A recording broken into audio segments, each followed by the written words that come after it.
Welcome back to Trad Reviews Live.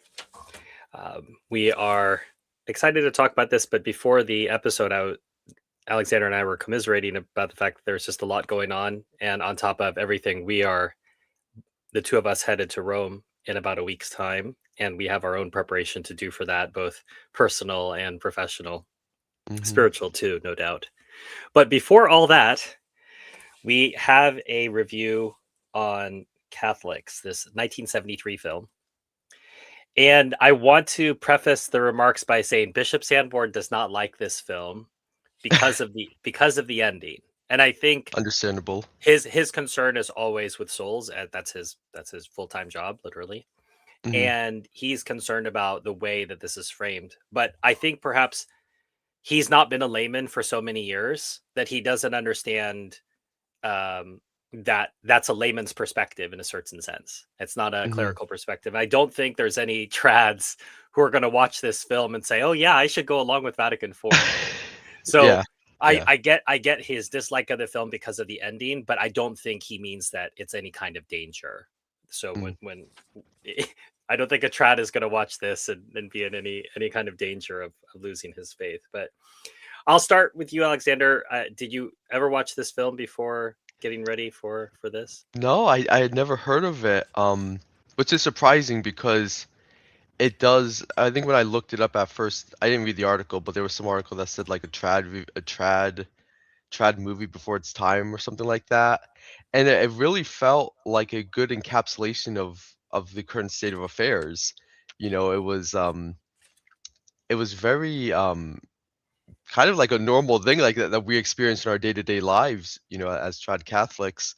And to Bishop Simbone's point, I think I found the ending very haunting. I mean, it was very surprising what happened at the end. And it took me a while. Like I kind of left the film, a little bit. I don't want to say shaken, but I wanted to, like, I had to take some time to really think about the what had occurred and how that would have played out in real life for a lot of people after Vatican II.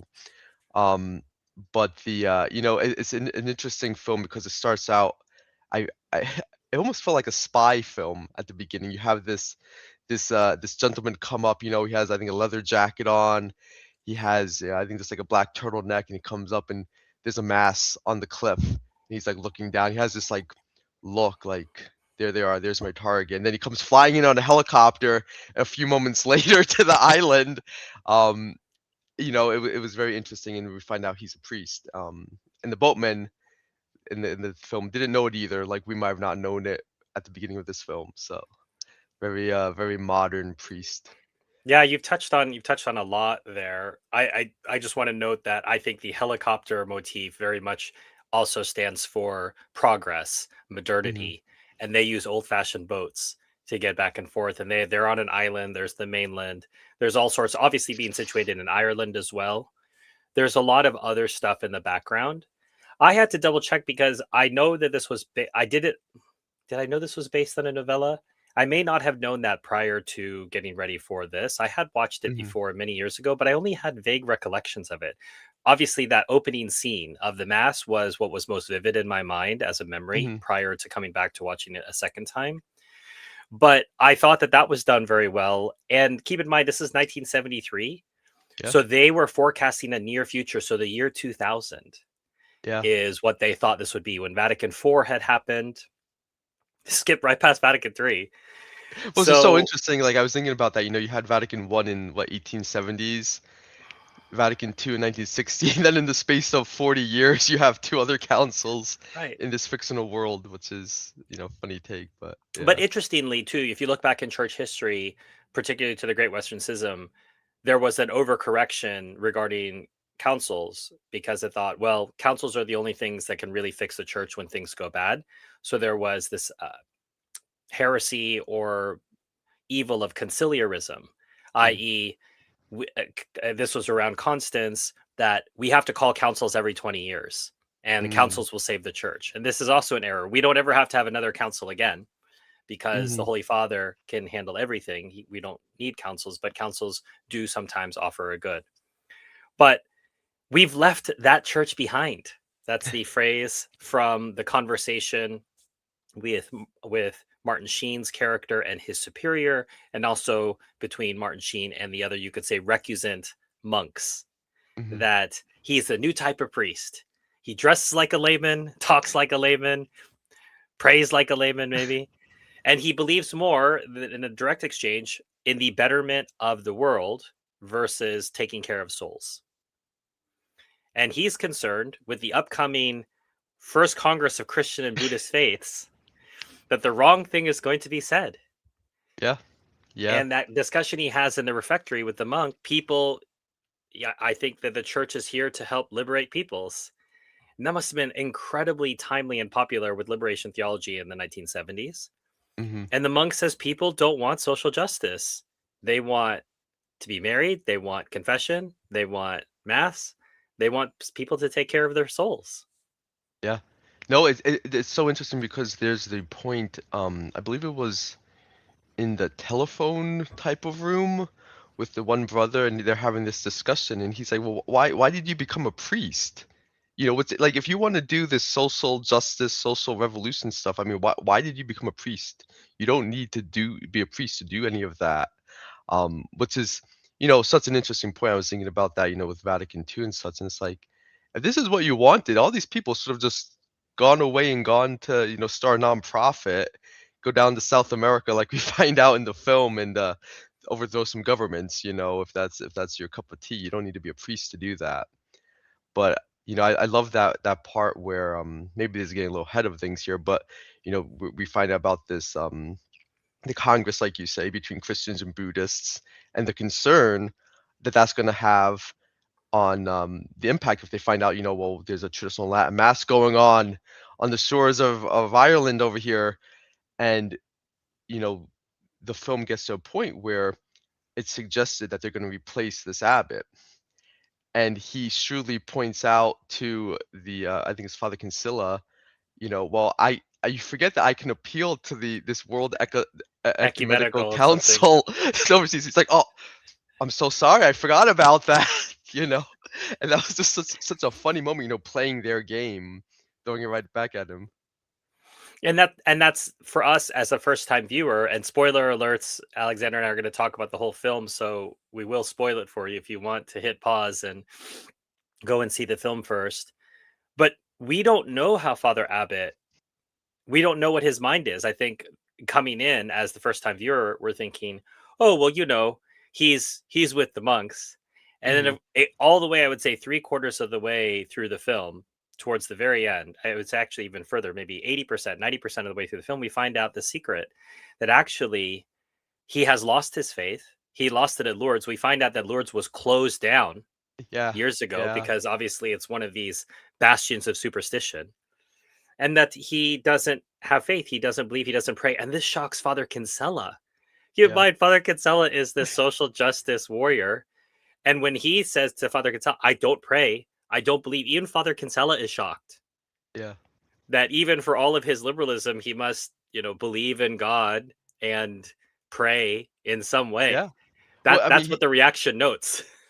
he's shocked because he's also like, well, why did you stay here on this like this tough life on this island if you don't believe in, the abbot's just like, well, I mean, it's like I'm the foreman here, it's just like a lay job, and I'm like, you're going through all of this and you don't believe, and And I think it's interesting because we'll probably get into this sort of a similar vein with a nun story when we mm, review that in the oh yeah, future. That for some people, yeah, they can just leave.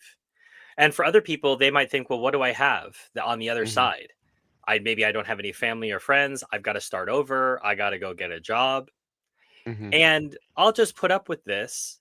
And how many vocations in both the traditional world and in the Novus Ordo world are sustained in this way. And that isn't to say that those people have no hope. Hopefully at some point there'll be a conversion and they'll hmm, realize. But that speaks to a reality of us as humans. Habit keeps us in things, right? yeah, yeah, People hate their jobs and they'll just keep going because what else am I going to do? I remember conversation I had with a gentleman, travel acquaintance. We met in Latvia many years ago, and I was in Los Angeles recently. We went out for breakfast.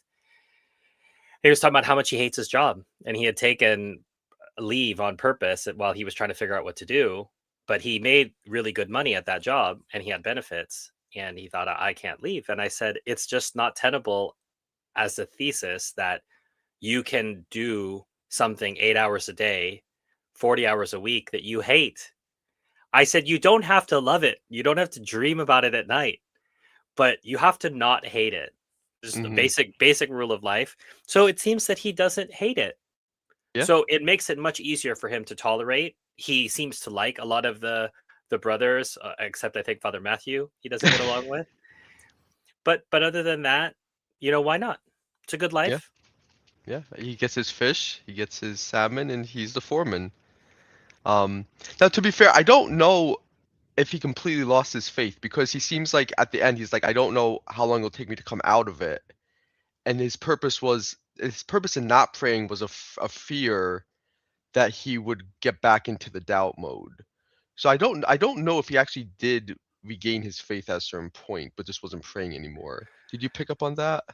But I would argue, I mean, and Bishop Samore brought this up on last night's live stream that, Mhm. if you pray, you are saved. If you don't pray, you are damned. That True. the idea of having faith but not praying is Mhm. inconsistent as a concept. Mhm. Sure. So I read his pained facial expressions at the end Mhm. as something of no consolation and doubt and ambiguity. And I Well, think I that's mean where we're left with on purpose. well, I mean his doubts were uh verified by Vatican IV, right? Because Vatican IV in this film completely denies the real presence. So it's confirming what his doubts were that he was just sitting there praying to a wafer by this heresy, and all the not to get too far ahead of ourselves with the ending, but it's a very haunting moment for all the monks there when he says not only can you not say the Latin Mass anymore, the real presence isn't there according to Vatican IV, which was just like a shocking moment, for all of them, I'm sure. And that's why I find it so true to life and so helpful because this scene must have effectively been replicated across numerous places. I'm not saying exactly the way it is in the film, but Mhm, effectively saying the church has changed, our mhm, teachings have changed, we're going to change our habits, we're going to change our rule, mhm. and people are stuck with this shock of, well, I didn't sign up for this.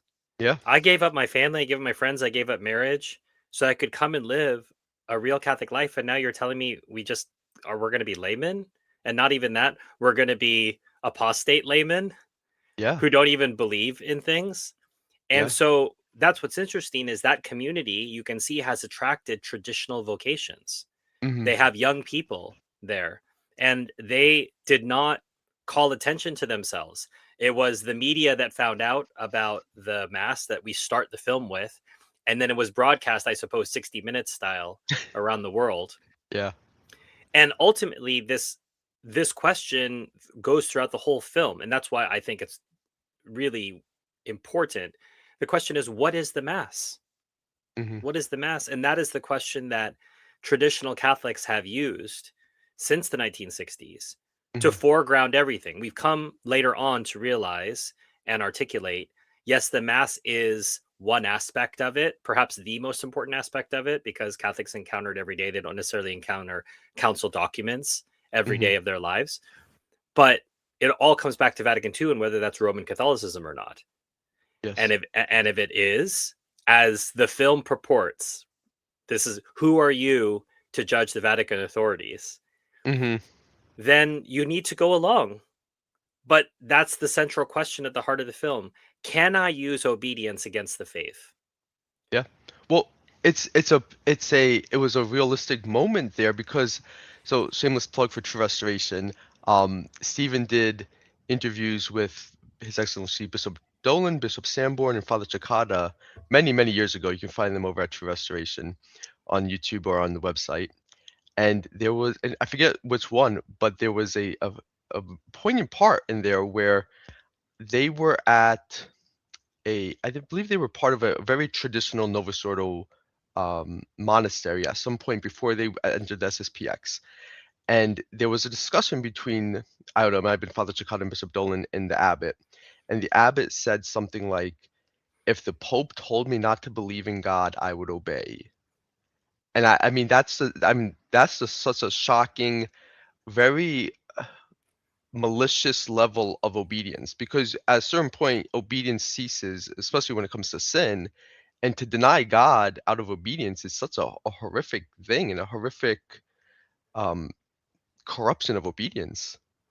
Yeah, and I thought about that in relation to, is it Saint, I think it's Saint Therese who said, if God wanted to put me in hell, I would still continue to praise him if that's Yes. if that's his will, right? But that Yes. doesn't deny God, doesn't Mhm. deny the faith. It's submitting yourself. Now, obviously, Saint Therese is uh, hyperbolizing here because Mhm. she must know that that's not possible. But I think she's just articulating how far she's willing to go. What is it Mhm. that she wants to do? There's a great love there. Mhm. Versus obedience is subordinate to the faith. That's something Mhm. that Father Chicada hammered home to me, that yes, obedience is a virtue, but faith is a higher virtue. Mhm. Ergo, if obedience asks me to deny the faith, I must chuck obedience to the side, not Mhm. permanently, but in that particular context. Mhm. So, and it's funny that we've just reviewed A Man for All Seasons, and I'm thinking of the line in the trial, the imagined exchange between Rich and St. Thomas More. Well, what if there was a parliament that said that God is not to be God? Mhm. And then, of course, the fictional More, the perjured More, answers, well, Parliament can't do that, or something like this. Of course it can't. And so, in the same way, you can't. What I struggled with, there was no resistance from the monks because the ultimate weapon had been used against them, as it Yes. was used against all Catholics. That Mhm. who are you to judge? In fact, the exact phrase is, I think, are you a better theologian than the Holy Father or the Vatican Council? Mhm. How do you come back to that in the 60s or the 70s? Yeah. There Yeah. was no Especially internet. without internet. Yeah. No internet, there's no context, there's no ability for you to find other Catholics, except here there were pilgrimages from all over the world. We have Mhm. to imagine this was the sole Latin mass around, and Yeah. that's why people were willing to fly from all over the world, just and PS, go to one-on-one confession. Oh, yes. Yes. Yes. So we have the Martin Sheen character saying, "Well, keep in mind, private confession is only for very serious circumstances." Like, oh, what's it? What's it? Like, I murdered a bunch of people, maybe. That it's interesting though, and I don't know if you experienced this. I've been to, in the Novus Ordo in my youth, a public reconciliation service. They would do this during Lent, and Mhm. basically, gosh, I think it was a weekday evening or a Saturday around the confession time. So confession in Novus Ordo is 5 o'clock on Saturdays, which Bishop Sanborn affirmed that's how it was before the council as well. So it's one of the funny things that they kept a tradition from before the council, but nobody goes anymore. Mm. It was always me and maybe 8 people. It wasn't hard to get into confession, but they would sometimes do a service. So you'd have some readings, and then the priest would say, maybe give a sermonette of sorts about the importance Mhm. of healing and forgiveness, and then he would pronounce this sort of absolution. But it was reserved. It said, listen, if you have any serious sins to confess, you should go to confession, but otherwise you're good. Mm. And it was that service. And what is interesting about the film is that it takes that idea of Vatican II. Keep in mind, 1973, amazing. Maybe Yeah. they were just, it was more radical then. People could think about these crazier things. That, yeah, yeah, that's how it is. So why were you there so long? Well, people wanted to go to confession. It's amazing to think about that this world that is imagined in the novel is so true to life in many ways. It really is. I mean, there's a moment I noted down where Father Kinsella, who's the modern priest, says, um, "This is the end of the 20th century, not the beginning of the 13th. How can we even define a case of heresy today?" And the abbot responds, "Yesterday's orthodoxy is today's heresy," which is so poignant. Is that, ev- they go out of their way, to have this Buddhist meeting. The Vatican II nowadays, everything's about, let's help our separated brethren. Let's maybe have some Pachamama on the altar. But if you want the Latin Mass, we can't help you with that. That we're not going there. We're not going there, buddy. You can't be having that. That's wrong. Right. And it's this ironic, just you can help everyone except, the people that want something slight, like, a little Right, bit and personal. You can't that's the help them. exchange with Father Abbott and the Martin and Father Kinsella is he says, "Well, what if I don't go along?" And he says, "Well, I have full power." And he says, "Sounds like the bad old days," or something like this. But that the old discipline only applies to the old beliefs. Hmm. If he was saying, "Hey, I'm going to go to the Buddhist Congress," hey, do what you want. You do Hmm. you. But Yeah. you want to hold on to the Latin Mass, that is not permitted. And that's the whole thing. It underlies the line Bishop Sanborn always says, there is no such thing as absolute truth. The person banging on the pulpit, of course, Yeah. articulating an absolute truth. Yeah. What we need is more tolerance, except for you people. Yeah. So the people who accuse of intolerance are the most intolerant because this the, they can't see it as a quiet testimony. They're Hmm. not content to leave people alone. Their witness is a direct attack against who who they are. And I Hmm. would argue, while I'm not the person to give the SSPX a lot of credit, because they're so visible, they are the stand-in for traditional Catholicism Hmm. in the mind of the world, in the Sure. mind of the Catholic world. The SSPX are these monks in this Sure. 1973 film, and they're being ordered to disbelieve. And so that's that particular crisis. And I think that crisis is still analogous. Do you believe that this man is the Pope or not? Because if he is, he must be obeyed. Hmm. And if he is not, then he must be resisted. That Hmm. that that's how it is. The SSPX faces the same dilemma that Catholics faced in 1973, that they face in 2023, 2033, if God wills this world to continue on that much longer. Hmm. That if it's a question of being asked to obey, to believe something that I don't believe, then there really is no point to the Catholic faith. And I Mm. think there's a quote from St. Augustine given by one of the monks in regards to the truths of the faith and and the reality of the Blessed Sacrament. What point is there? And we see, in a sense, that young monk who cries at the end of the film. We're witnessing the destruction of faith in a soul. Yeah. That is what is Yeah. so terrifying about that. And again, maybe I'm going back to maybe that's why Bishop Sanborn really doesn't like that. These are horrifying, even in a fictional context. To see such a thing is horrifying. It really is. I mean, that, like I said, it was haunting to watch that at the very end, and it took me, really until this morning. I was thinking about it a little bit more, trying to just wrap my head around it, and it's, just you. It's really well acted because you're seeing the destruction of their faith in them. They've believed in the real presence, and Vatican IV comes along and says it's not there anymore. And so they're like, well, what are we doing in front of this, in front of the tabernacle, if we're not praying to God? And the abbot has some type of new idea now. Well, if we pray, somehow that will bring God to us. And it's like you just witness the destruction on their face, and even the abbot is just like, this is the first time that he's praying in years, and just like that horror on his face that he's confronting this again, his And that doubts and his no one, we are the only people who can see it because all of his monks are behind him. yeah, So as the viewer, yeah. we're the only one who can see that pain. We have this sort of Mhm, God view into his situation. But once you see this film and think about some of the things that Alexander and I have talked about, I think it's unremarkable that people chose to leave the religious life, chose to leave the mhm, priesthood. If I live in this Vatican II, pre-Vatican II world, and then it mhm, gets interrupted so that I can not believe in the Blessed Sacrament and I don't believe in auricular personal confession anymore, and I don't believe that the Catholic Church is the only true religion, then what's the point? mm, What is the point mhm, really? mhm, So as I say, with the Bishop Sanborn disclaimer at the front, I think this is very useful for somebody who is a traditional Catholic, even a newer traditional Catholic, to understand the very crux of the matter, the problem of using obedience against the faith, the problem of making the Mass just a remembrance. Just, I mhm. think the phrase was, it is no longer obligatory to believe in the Eucharist.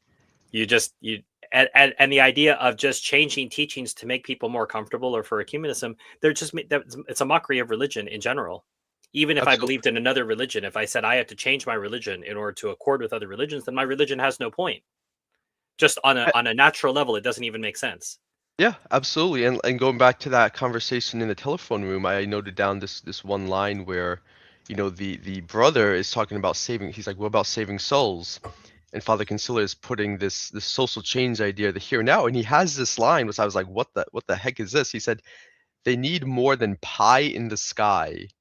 And I was like, "What the like, I mean, it's just I mean, and it you wouldn't be surprised to hear a Nova Sort of priest say that today. You Hmm. really wouldn't. Hmm. It wouldn't be shocking. It wouldn't be shocking at all coming from the Vatican either, Well, which I is have I have met a Father Kinsella in my time. His name was Father Doug. He had long hair, tied in a ponytail, but I was scolded for receiving communion kneeling in front of the entire wow. congregation after Wow. Wow, mass. Stephen. Wow. And he needed to make sure that not only I was humiliated, but there was a lesson. And no one came over to console me later because they all thought I was a bad guy for kneeling. I was drawing attention to myself and you know not getting with it. So But I remember just a side story to piggyback off of that. I remember growing up, my mom had a friend that was still in the Novus Ordo, did things like a rebel Stephen here, and the priest grabbed her, pulled her up, and said, "Get up, you heretic." I mean, it's just shocking. I'm the I beg your pardon meme right now. So closing lightning round, would I recommend the film? And how would I recommend it? So I'll start by saying yes, I would. And I think just with a bit of caution, I wouldn't recommend it to the general public unless it was with a friend who was curious about traditional Catholicism. Say, Mhm, Stephen, I think I could easily give it to them and say, well, what did you take away from that? And then I can talk about the idea of obedience I think that clear message is so resonant at the end of the film. Can obedience ask me to deny my own faith mhm, and people's attachment to the old ways? But mhm. also, I think to traditional Catholics to have some of the reflections and have some of the Yeah, conversations. It might even be, depending on the age of your children, something that parents would watch with their children and talk to them afterwards. What did you think of the film? What do you think is going on here? And mhm, use it as an opportunity to look back and say, I can't believe someone saw this in 1973, yeah. just not even a decade after the council, and very accurately portrayed the you could say the traditional Catholic problem even to now to 2026 when we're recording this. Mhm, yeah, I think, with obviously with Bishop Sanborn's caveats, I think it's also a good film, as you point out, to show to people that are like, well, why are you doing this? And I think this is a really good example, of the stark reality of what we're facing today. And I think it in the cinematic form, it really drives home that the difference. So I think it could be a good primer for people that are interested and people that don't understand. Maybe if you have family members that don't understand why are you going to that Latin mass? Why are you driving to the strip center with your little cubby instead of the grand Novus Ordo temple we have here? Right, So right. Well, as a reminder for people who are continuing to find out about our series, we are doing a stream on Project Hail Mary right before the Triduum begins. So, and it'll be our last for a while. Obviously, at that point, we'll be dead into Holy Week, but we wanted to obviously use that film, which is out now, to mhm, get people who are casually searching to find out about Catholic takes on things. yeah. So we'll be talking about both the book and the film this upcoming Wednesday. So just make sure you subscribe to the channel, shameless plug, and maybe hit like and subscribe. It helps support our work. And then we will take a Holy Week and Easter break, and we'll be back after that with Song of Bernadette, first time for me. And uh, we look forward to hearing from you all. Remember that if you don't catch this live, you're always free to leave comments or questions, and Alexander and I will do our best to uh, reply to those in a timely manner. So, thank you, Alexander, for your time, and God bless our audience and anyone who's watching this. Yes, God bless you all.